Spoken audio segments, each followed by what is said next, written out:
2, 3, 4. Swaggy lady on the floor. I'm always chicken trendy cause my body love it. Prista. Prista Premium Women's Wear. Let your body love it. ஒரு பொண்ணும் பையனும் பைக்கில் போனாலே லவர்ஸ்ன்னு நினைக்கிறது இல்லை, திருந்துங்கடா.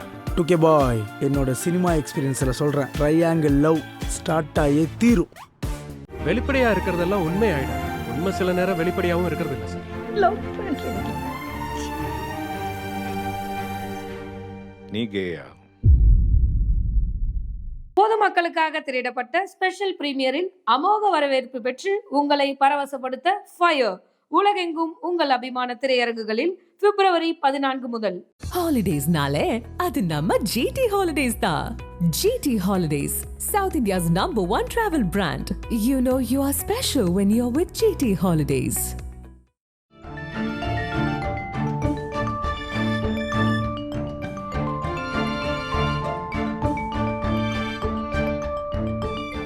உங்கள் ஜீரண கோளாறுகளுக்கும் வயிற்றெரிச்சலுக்கும் சரியான ஒரு தீர்வு.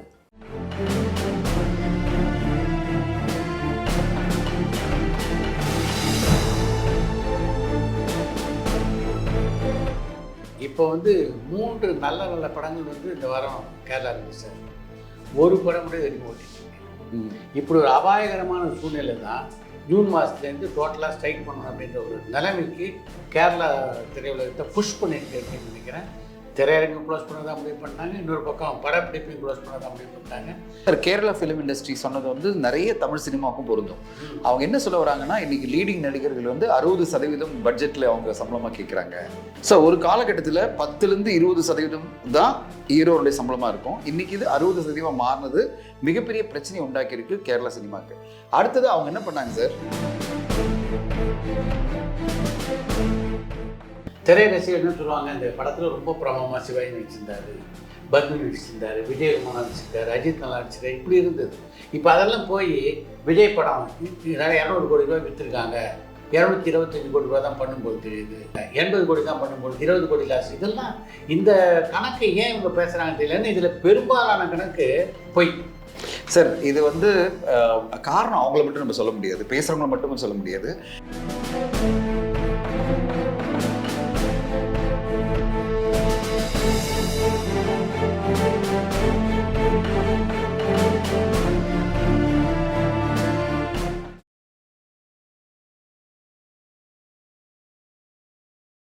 Welcome to cinema this week. Thank you sir. சமீபத்தில் ஒரு நண்பர்கிட்ட பேசிட்டு இருந்தேன், இந்த ஓடிடிலாம் இந்த நிறுவனங்கள் வாங்குறதில்லன்னு சொன்னாங்கல்ல, அதில் ஏதாவது சேஞ்சஸ் இருக்கா, ஏதாவது வியாபாரம் முடியுதான்னு நம்ம தொடர்ந்து பேசிகிட்டு இருக்கல. அது மாதிரி ஒரு பக்கம் விஜய் படம், இன்னொரு பக்கம் சிவகார்த்திகேயன் படம், இன்னொரு பக்கம் மோகன்லால் படம், எந்த படமும் இன்னி வரைக்கும் வியாபாரம் ஆலை அப்படின்னு சொன்னாங்க. அது மட்டும் இல்லை, இப்போ 3 நல்ல நல்ல படங்கள் இந்த வாரம் கேரளா ரிலீஸ் ஆகுது. ஒரு படம் கூட வரைக்கும் ஓட்டிட்டு இருக்கல. இப்படி ஒரு அபாயகரமான சூழ்நிலை தான் ஜூன் மாதத்துலேருந்து டோட்டலாக ஸ்ட்ரைக் பண்ணணும் அப்படின்ற ஒரு நிலைமைக்கு கேரளா திரையுலகத்தை புஷ் பண்ணியிருக்கு அப்படின்னு நினைக்கிறேன். திரையரங்கு க்ளோஸ் பண்ண தான் முடிவு பண்ணிட்டாங்க, இன்னொரு பக்கம் படப்பிடிப்பையும் க்ளோஸ் பண்ண தான் முடிவு பண்ணிட்டாங்க. அதுக்கான காரணம் நல்லா போல்டாக அவங்க சொல்லியிருக்காங்க.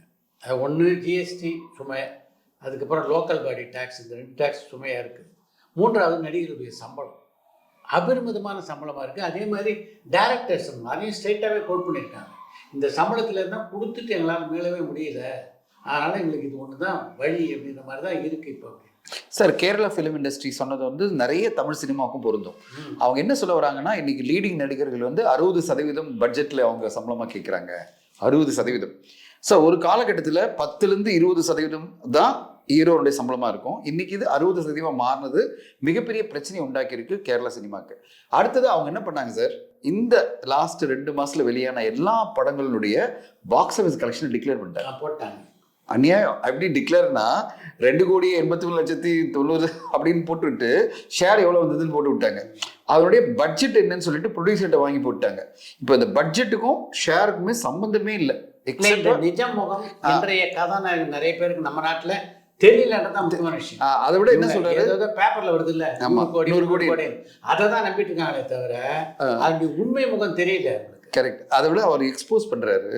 சுரேஷ் சார் தான் அதை பேசினாரு. சுரேஷ் சார்னா யாரும் தெரியும், கீர்த்தி சுரேஷ் மேடத்தினுடைய அப்பா. அவர் வந்து அப்படி சொல்லக்கூடாது, அவர் மிகப்பெரிய ப்ரொடியூசரு. பட் நம்மளுக்கு ஈஸியா புரியறதுக்காக சொல்றேன். அவர் வந்து பிரஸ் மீட்ல என்ன சொல்றாரு, ஒரு திரைப்படம் கூட 100 கோடி பண்ணல, ஆனா இங்க பில்டப் நடக்குது 100 கோடி கிராஸ்ன்னு சொல்லிட்டு எல்லாமே வந்து பில்டப் தான் அப்படின்னு ஆக்சுவல் நம்பர்ஸை டிக்ளேர் பண்ணிட்டு இது எல்லாமே அவங்கவுங்க சம்பளத்தை இன்க்ரீஸ் பண்றதுக்காக இந்த மாதிரி ஒரு பில்டப் பண்றாங்க அப்படின்னு கேரளா சினிமா இதான் நடக்குதுன்னு ஓப்பனா சொல்லிவிட்டாரு. இப்போ தமிழ் சினிமாலையும் நிறைய பேர் இதை பத்தி டிஸ்கஷன் போயிட்டு இருக்கு. மலையாள சினிமாவில் பண்றது தான் நம்ம பிரச்சனையும். இப்போ மலையாள சினிமா என்ன சொல்லிட்டாங்க, ஜூன் 1 நம்ம வந்து ப்ரொடக்ஷனை ஸ்டாப் பண்ணிடலாம், பிளஸ் வந்து டிஸ்ட்ரிபியூஷனும் ஸ்டாப் பண்ணிடலாம், படம் எதுவும் பண்ண வேணாம், எங்களுக்கு லோக்கல் பாடி டேக்ஸ்ன்றது நீக்கணும், அடுத்தது சம்பளங்களை எல்லாரும் குறைக்கணும். ஜிஎஸ்டி ஒன்றும் பண்ண முடியாது சார், அது கவர்மெண்ட், சென்ட்ரல் கவர்மெண்ட். நாங்க பலமுறை சென்ட்ரல் கவர்மெண்ட் ரிக்வெஸ்ட் வச்சிருக்காங்க. நாங்க சார் பலமுறை இந்தியன் ப்ரொடியூசர்ஸ் கில்டு மூலமா வச்சோம். இந்த பட்ஜெட்டுக்கு முன்னாடி இந்தியன் ப்ரொடியூசர்ஸ் கில்டுக்கு வந்து எல்லா சங்கங்களும் சேர்ந்து ஒரு அப்ளிகேஷனே கொடுத்தோம் மேடம் நிர்மலா சீதாராமன் அவர்களுக்கு. அவங்க அதை கண்டு கூட இல்லை. நாங்க என்ன கேட்டோம்னா 12% பண்ணுங்க, 18% ஜிஎஸ்டி, அட்லீஸ்ட் உள்ள ஆடியன்ஸ் உள்ள வரதுக்கு கொஞ்சம் இன்க்ரீஸ் ஆகும் அப்படின்னும். அவங்க அதை கண்டுக்கல. ஏன்னா சினிமான்றது அவங்களை பொறுத்த லக்ஸரி. ரெண்டாவது நம்ம டிக்ளேர் பண்ணிட்டே இருக்கோம்ல, நம்மளால தான் சார், நம்ம 2000 கோடி 1000 கோடி 2000 கோடி, இவருடைய சம்பளம் 300 கோடி, அவர் சம்பளம் 250 கோடி, கூட வர்றவங்களுக்கு நாங்க 7 கோடி செலவு பண்றோம். அப்புறம் எப்படி அவங்க எல்லாம் ட்ராக் பண்ணி தான் இருக்காங்க. ரெண்டாவது அவங்க டாக்ஸ் கட்டுறாங்கல்ல.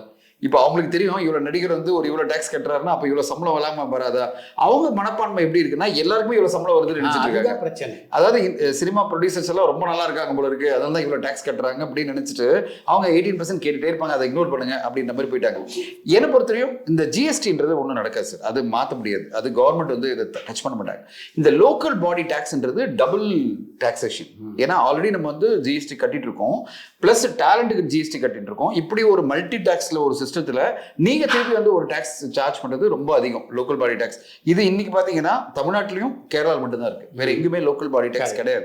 அதனால நாங்களும் வந்து நிறைய பேர் எங்க இதுல இருந்து எல்லாரும் பேசிட்டு இருந்தோம், ப்ரொடியூசர்ஸ் எல்லாம் எங்க மத்தியில பேசும்போது நாங்க இதை வந்து திருப்பி கவர்மெண்ட் கொண்டு போவோம், இல்லைன்னா நம்மளும் இந்த எக்ஸ்ட்ரீம் ஸ்டெப்புக்கு போக வேண்டிய கட்டாயம் ஏற்படும் அப்படின்னு நம்ம பேசிட்டு இருக்கோம். இதுல மிக முக்கியமான விஷயம் சார், இப்போ நீங்க ஓடிடி பத்தி ஆரம்பிக்கும் சொன்னீங்கல்ல, ஓடிடி இப்போ சமீபத்தில் இங்க வந்திருந்தாங்க, சென்னை வந்துட்டு நிறைய படங்களை பார்த்தாங்க, நிறைய படங்களை வந்து அவங்க சாய்ஸா அதாவது செலக்ட் பண்றாங்க, இந்த படம் வாங்கணுமா இல்லையா.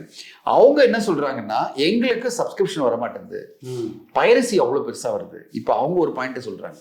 அவங்க என்ன சொல்றாங்க சார், படம் ரிலீஸ் ஆன அன்னைக்கே பைரசி வந்துடுது, இதை பத்தி ஒரு ப்ரொடியூசரா நீங்க ஏன் கண்ட்ரோல் பண்ண மாட்டேன்றீங்க. இப்போ எல்லாருமே வந்து எந்தூசான்லயும் டெலிகிராம்லயும் படம் பார்த்துட்டாங்கன்னா யார் ஓடிடில சப்ஸ்கிரைப் பண்ணி படம் பார்க்க போறாங்க. அதோட நெட்ஃப்ளிக்ஸில் ஒன்று சொன்னாங்க சார், எனக்கு ஒரு ஷாக்கு அவங்கள மீட்டிங் பண்ணும்போது, எங்களுக்கு மந்த்லி சப்ஸ்கிரிப்ஷனு, நான் வாங்கின படம் நல்லா இல்லைன்னா சப்ஸ்கிரைப் பண்ணி பார்க்க மாட்டான், அந்த படத்தை இக்னோர் பண்ணுவாங்க, அப்போ எங்களுக்கு லாஸ் ஆகிடும். அப்போ நாங்கள் செலக்டிவாக தானே வாங்குவோம், எங்களுக்கு வந்து சப்ஸ்கிரிப்ஷன் வரணும்ல. இப்போ உங்கள் படம் வந்து நல்லா ஓடலைன்னா எனக்கு பெரிய ரிஸ்க்கு, அடுத்ததாக நல்லா ஓடினாலும் உடனே பைரசியில் வந்துடுது, அது டபுள் ரிஸ்க்கு. இதுக்கு நீங்கள் எதுவுமே பண்ண மாட்டேன்றீங்க. அதாவது கண்டென்ட் ஷோர் ஷார்ட் டெலிவரியும் கிடையாது, அடுத்ததாக நீங்கள் பைரசியும் கண்ட்ரோல் பண்ண முடியல. இப்போ அவங்க தரப்பு நியாயத்தை அப்படி விற்கிறாங்க.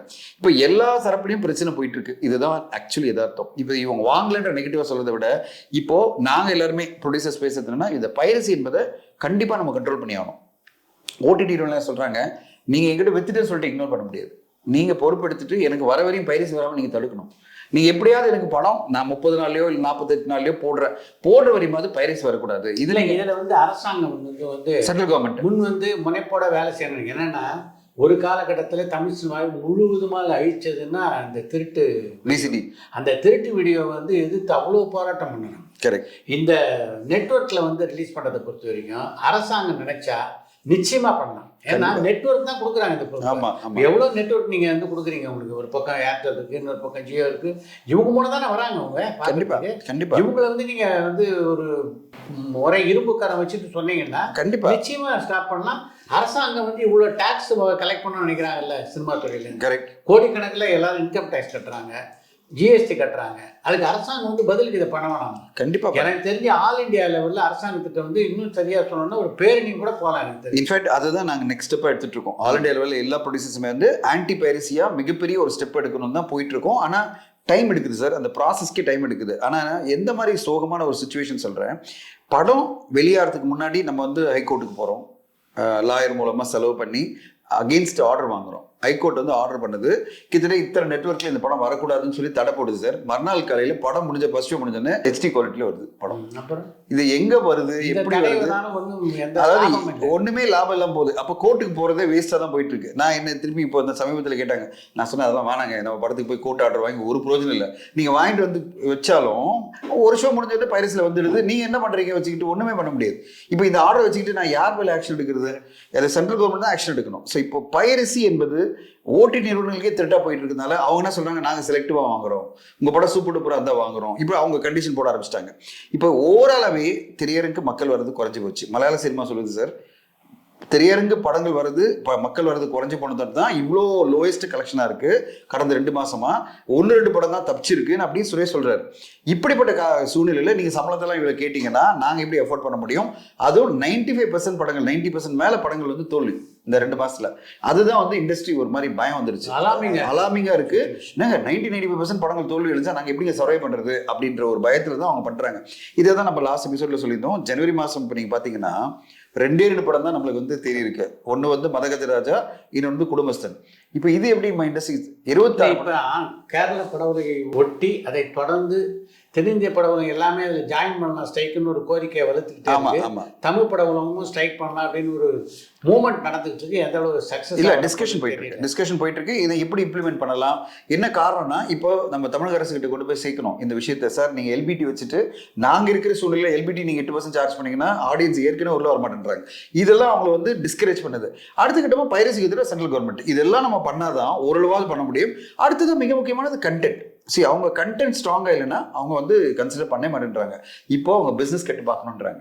ஒவ்வொரு திரைப்படத்தையும் பிசினஸ் கட்டை எங்களுக்கு காமிங்க, 40-50 நிமிஷம் படம் காமிங்க, சப்டைட்டிலோட காமிங்க, நாங்க பாக்குறோம், எங்களுக்கு பிடிச்சதான் வாங்கிக்கிறோன்றாங்க. ஆனா கண்டிப்பா படம் குவாலிட்டியா இருந்ததுன்னா அவங்க வாங்கணும் ரெடியா இருக்காங்க. அப்போ நம்மளுக்கு முன்னாடி மாதிரி எப்படியாவது ஒருத்தர் கிடைப்பார், ஒரு பையர் கிடைப்பார், அவர் தலையில படத்தை விட்டுலான்றது பாசிபிலிட்டி இல்லை. பெரிய ஆர்டிஸ்ட் நடிச்ச படங்களை அவங்க வாங்க ரெடி சார். மீதி எல்லாமே நாங்க பிசினஸ் கட் பார்க்கணுன்றதுதான் ஓடிடியினுடைய பாயிண்ட் ஆஃப் வியூ இருக்கு.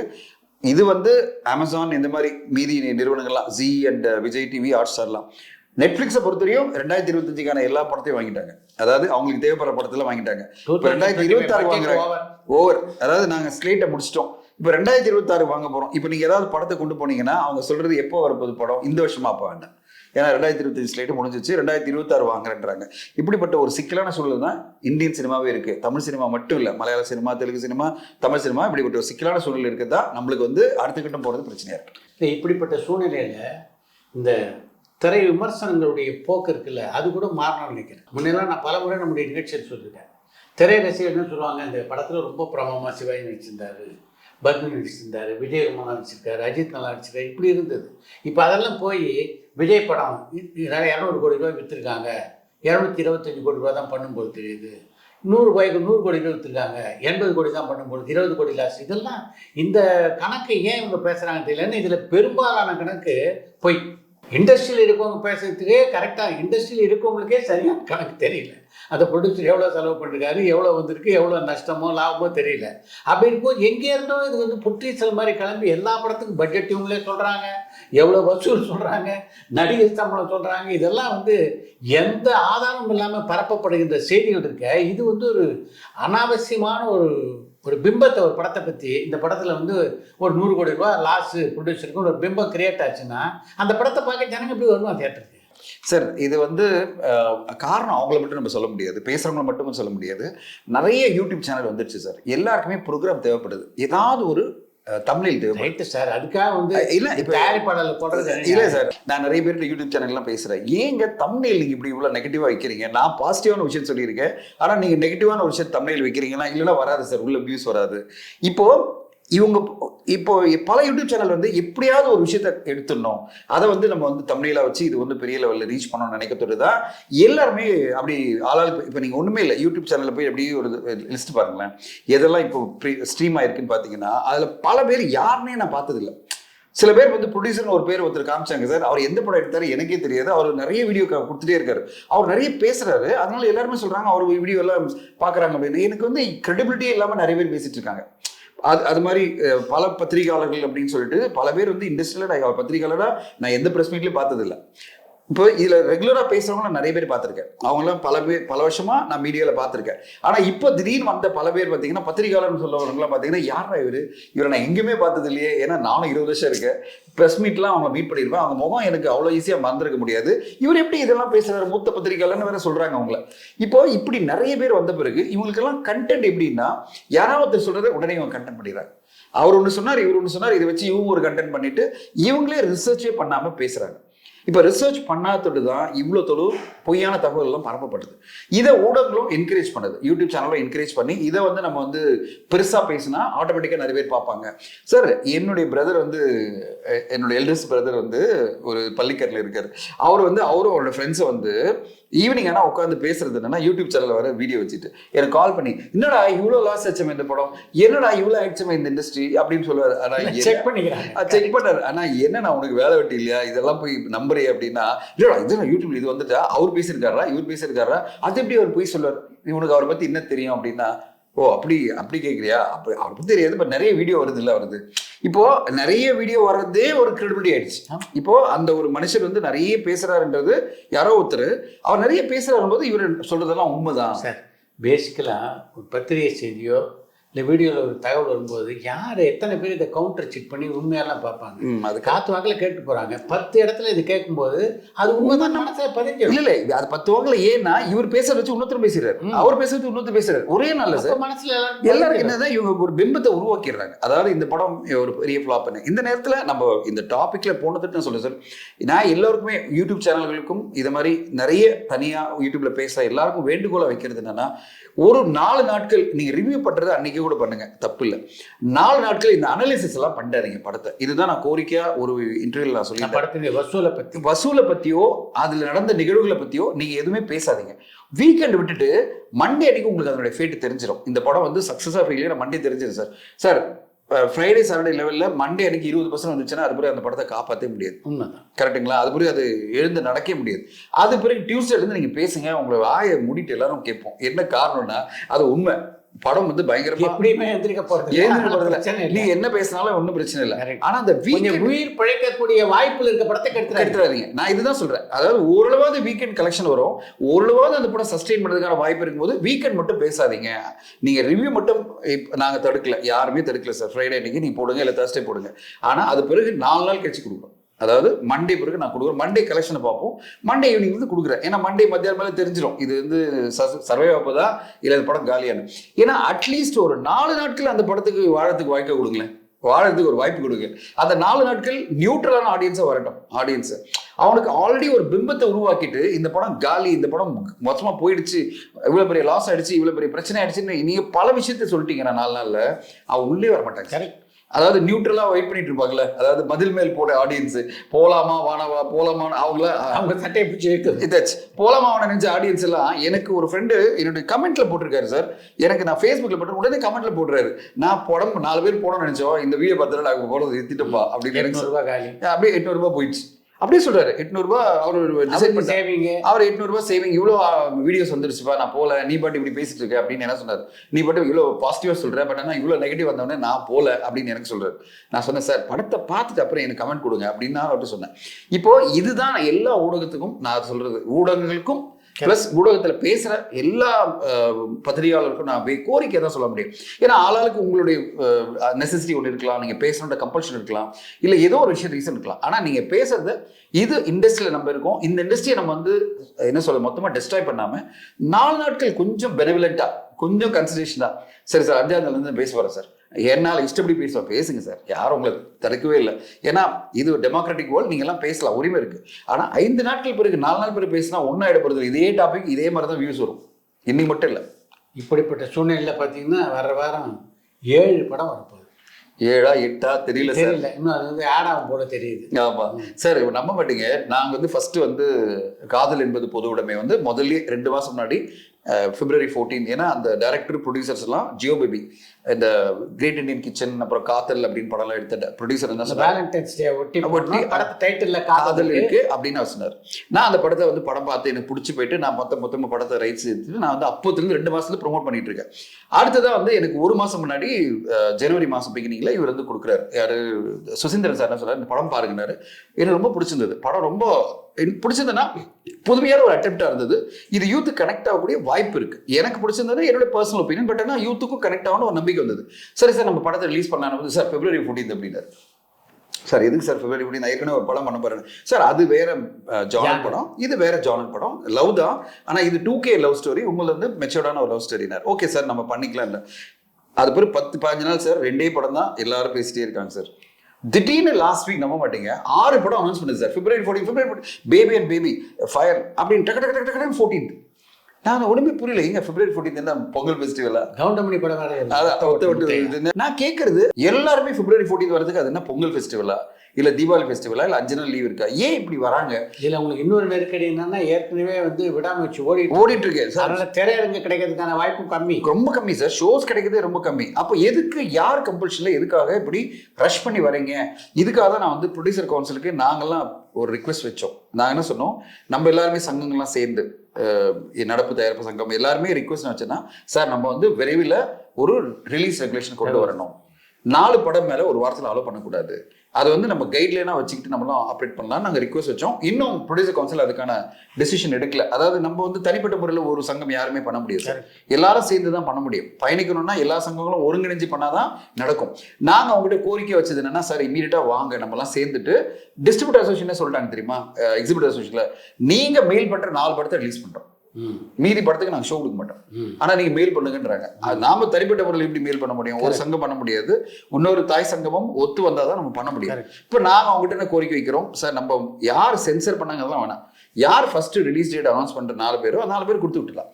அதை 4 பேர் ரிலீஸ் பண்ணிக்கிட்டோம், மீதி வரவங்க அடுத்த வாரம் போடு, இல்ல அதுக்கு அடுத்த வாரம் போடு. ஏன் இப்படி அவசரப்படுறீங்க? இல்லை முன்னாடி இப்படி ஒரு நடைமுறை இருந்தது. அப்படி அறிவிக்கப்பட்டு அதுக்கு முன்னாடி அந்த படம் வரலன்னா அவங்க வந்து இன்னும் ரொம்ப தள்ளி 2 மாதம் தள்ளி போனோம், உடனடியாக அடுத்த வாரம் வரக்கூடாதுலாம் கூட விதி. அதான் ஒண்ணுமே சிம்பிள் தான் சார். யார் ஃபர்ஸ்ட் வந்து சென்சர் பண்ணிட்டு ரெஜிஸ்டர் பண்ணிட்டாங்களோ அவங்களுக்கு 4 வாரம் நீங்க வந்து போட்டுடலாம். பெரிய படங்களுக்கு ஃபெஸ்டிவல் டேட் விட்டுட்டு மீதி எல்லா வாரமும் இப்படி அலோகேட் பண்ணிட்டா முடிஞ்சு போச்சு. இது ஈஸியா நம்மளுக்குள்ள ஒரு கைட்லைன் பண்ணா ஒரு 4 படத்தோட ஆடியன்ஸ் மைண்ட் செட் ரெடியா இருக்கும். ஒரு 4 படம் வருது, இதுல எது செலக்டிவா 2 படமாவது பார்க்கலான்னு ஒரு மனநிலை வரும். 8 படம் வந்து தினத்தந்தி பேப்பர்ல 2 பக்கத்தை நீங்க போட்டு அவர் அப்படியே பார்த்து புரட்டிட்டு போயிட்டே இருப்பாங்க. வால் போஸ்டர் ஒரு நாள் கூட தங்குறது இல்லை. நீங்க பாருங்களேன், ஒரு நாள் எங்க போஸ்டர் வந்து சார் 80,000 ரூபாய் கொடுத்து செலவு பண்ணி நம்ம ஒட்டி இருக்கோம். ஒரு நாள் தான் சார் நான் பார்த்தேன். அப்படி பைக்ல என்னுடைய பைக்ல போறேன், நான் கார்ல போறேன். ஏன்னா கார்ல போட பார்க்க முடியல, பைக்ல போய் பார்த்துட்டு வந்தேன். சென்னையில 500 போஸ்ட் ஓட்டுறதுக்கு இடம் இல்ல சார். அந்த 8 படம் வந்தா என்னாச்சு 4000 போஸ்ட் ஓட்டுறதுக்கு இடமே இல்லை. அதை விட என்னன்னா நான் ஒரு சும்மா அப்படி போய் ரவுண்ட் பண்ணிட்டு வந்தேன் சார். ஈவினிங் வந்தா போஸ்ட் காணும், ஏன்னா அது மேல எல்லாம் ஒட்டிட்டாங்க. இப்போ இதுதான் நம்ம நிலைமை. அதாவது நம்ம விசிபிலிட்டியே இல்லாத ஒரு இண்டஸ்ட்ரியில உட்காந்துருக்கோம். அப்படி இருக்கும்போது ஒரு 4 படம் வந்ததுன்னா ஓரளவு விசிபிலிட்டி கிடைக்கும். அந்த படங்களுக்கு மக்களும் ஒரு அட்டென்ஷன் கொடுத்து ஓரளவு அதுல எது படத்துக்கு நல்ல டாக் இருக்கோ வரதுக்கு வாய்ப்பு இருக்கு. நம்ம எல்லாம் சேர்ந்து நமக்குள்ளேயே அடிச்சுக்கிட்டு நம்ம படங்களே கொலை பண்றோம், அதாவது என்ன சொல்ற சூசைட் பண்ணிக்கிறோம்ன்றதுதான் என்னுடைய பாயிண்ட் ஆஃப் வியூ சார். குடும்பஸ்தனோட 6 படம் வந்து சார், குடும்பஸ்தன் மட்டும் தான் ஓடிச்சு. மீதி 6 படம் வரும்போது அதுல 2 படங்கள் நான் சொன்னேன் ஃபோன் பண்ணி, சார் நீங்க வராதீங்க, குடும்பஸ்தன் முதல்ல இருந்தே ஒரு எதிர்பார்ப்புல இருக்கு, அது ஒரு பாட்டில் இல்லாத ஒரு எதிர்பார்ப்புல இருக்கு, நீங்களாம் வந்தீங்கன்னா அட்டென்ஷன் இருக்காது. ஏற்கனவே மதகஜனம் நல்லா போயிட்டு இருக்குன்னு சொன்னா இல்ல சார் நாங்க ரிலீஸ் டேட் ஃபிக்ஸ் பண்ணிட்டோம், எங்க படம் வந்து ஈக்குவலா தான் நல்லா இருக்கும் அப்படின்னு. கடைசியில பார்த்தா ஒண்ணுமே இல்லாம போயிடுச்சு 5 படம். இதுதான் என்னுடைய இந்த நேரம் காரணமாக இது மாதிரி மாட்டிட்டு நிறைய பேர் தவிச்சிருக்காங்க. இப்போ ஜானகி சபதம்னு படம் எடுத்தார். அப்போ வந்து ஜெய்சங்கர் மார்க்கெட் ஓரளவுக்கு இருந்தது. ஜெய்சங்கர் போட்டு அந்த படத்தை எடுக்கணும்னு ஐடியா. ஜெய்சங்கர் போய் அப்ரோச் பண்ணார். ஜெய்சங்கர்கிட்ட கால்ஷீட் இல்லை. அவர் என்ன சொன்னால் 3 மாதம் வெயிட் பண்ணுங்க, நான் வந்து டிஃப்ரெண்டாக நடிக்கிறேன். இவருக்கு அன்றைக்கே அந்த படத்தை ஸ்டார்ட் பண்ணும். உடனே நேராக பண்ணார், ரவிச்சந்திரன் புக் பண்ணார், படத்தை எடுத்தார். மிகப்பெரிய லாஸ். அன்றைய காலகட்டத்தில் ஏதோ ஓரளவுக்கு ஜெய்சங்கர் போட்டிருந்தாங்கன்னா ஒரு எஸ்கேப் இருக்கும். ஆனால் அவங்கள பொறுத்த வரைக்கும் இன்னைக்கு யார் நம்ம நினைச்சோமா இன்னைக்கு இந்த படத்தை நிறைய பேர் இது மாதிரி பண்ணுங்க, நம்ம இந்த ஸ்டார் கிடைக்கலையா அடுத்த ஸ்டார் போட்டு நம்ம போயிடுவோம், இன்னைக்கு ஷூட்டிங் ஆரம்பிச்சாகணும் அப்படின்னு முடிவோட பல பேர் இருந்திருக்காங்க. அப்போ வந்து இந்த ஃபைனான்சியல் ஸ்டேட்டஸ்லாம் பார்க்கணும், அடுத்து வசூலில் என்ன பண்ணணும், அப்போ என்ன லாபம் வருமா லாஸ் வருமா அதெல்லாம் பார்க்கணும். அது நிறைய பேர் பார்க்குறதில்ல. அது மாதிரி தான் இப்போ ரிலீஸ்லேயும் பண்ணிட்டு இருக்காங்க சார். இப்போ நம்பர் ஆஃப் ஃபிலிம்ஸ் எடுக்கிறது குறைஞ்சிருச்சு. ஆனால் எடுத்தவங்க கொஞ்சம் பொறுமையாக ப்ராப்பராக பிளான் பண்ணி ரிலீஸ் பண்ணால் ஓரளவாவது நம்ம வந்து அட்டென்ஷனை கிரியேட் பண்ணி படத்தை சக்ஸஸ் பண்ணுறதுக்கான ஒரு வாய்ப்பு இருக்குது சார். அதுதான் நான் வந்து ஒரு டிஸ்டர்பன்ஸ் ஆகுது எனக்கு. என்னன்னா ஏன் இப்படி அவசரப்படுறாங்க எல்லாரும்? இந்த தேதி என்ன நம்ம அப்படி என்ன முக்கியமான தேதி? February 14 28 வர போகிறோம், இல்லைன்னா நம்ம March 7 வரலாம், இல்லை படம் ஏதோ விடுமுறை நாட்கள் இருந்தால் கூட பரவாயில்ல. அப்படியெல்லாம் ஒன்றுமே இல்லையே. இப்போ ஏப்ரல் வரையும் இருக்கு படங்கள் இருக்கு. நம்ம வந்து எப்போ ஒரு கம்மியான படம் இருக்கோ அந்த வாரத்தில் வரலாமே. அதுதான் இந்த பாயிண்ட். இந்த ஃபர்ஸ்ட் டே ஃபர்ஸ்ட் ஷோவை பொறுத்த வரைக்கும் ஒவ்வொரு ஊரில் ஒவ்வொரு நேரத்தில் படங்கள் ரிலீஸ் ஆகிறதுனால இப்போ ரிவ்யூவர்ஸ் என்ன பண்ணிட்டாங்க, இங்கேருந்து பெங்களூர் போய் படம் பார்த்துட்டு அவங்க சொல்கிற கமெண்ட் இருக்குல்ல, அது தொடர்ந்து அடுத்து வரவங்களுக்குலாம் பார்த்தீங்கன்னா ஒரு பாதையை அமைச்சு கொடுத்துருக்கு. இப்போ பார்த்தீங்கன்னா இந்த படம் ரிலீஸ் ஆகும்போது 6 மணி காட்சி வந்து நகரில் நடக்குது. அதோட எப்படி தெரியுமா சார், அந்த தியேட்டர்லேயே கேமரா வச்சு அவர் எல்லாரும் ரிவ்யூவர் பேசி அந்த ரிவ்யூ வீடியோ வந்துருச்சு. அடுத்து கொஞ்சம் பாசிட்டிவான விஷயத்தை பற்றி பேசுவோம். கார்த்திக் சுப்புராஜன் சூர்யாவும் சேர்ந்து பண்ணியிருக்க ஒரு மேஜிக்காக தான் இந்த ரெட்ரோ படத்தினுடைய டீசரை நான் பார்க்குறேன். நான் வந்து விடாமர்ச்சி கரெக்டாக காலையில் 9 o'clock ஷோ போகிறேன். வந்தது பார்த்தீங்கன்னா ரெட்ரோ வந்தது. செம்ம ரெஸ்பான்ஸ் தியேட்டரில். இன்ஃபேக்ட் எல்லாருமே ஆச்சரியமாயிட்டாங்க. டெஃபினட்டாக சூர்யா சாருடைய கரியரில் ஒரு சூப்பரான படமாக வரும்னு எதிர்பார்க்குறேன். அதே மாதிரி தான் பராசக்தி சார், அது ஒன்று சொல்லணும், ரொம்ப க்யூட்டாக இருந்தது சார். பராசக்தி சிவாஜி சார் கை வச்சிருப்பார்ல, அந்த மாதிரி ஒரு ஸ்டில் அவர் யதார்த்தமா நின்றார் சார். பரபரப்பான சினிமா செய்திகள், நட்சத்திரங்களின் பேட்டிகள், சினிமா வரலாறு ஆகியவற்றை பார்க்கவும் படிக்கவும் உங்களுக்கான இணையதளம் tourantalkies.co.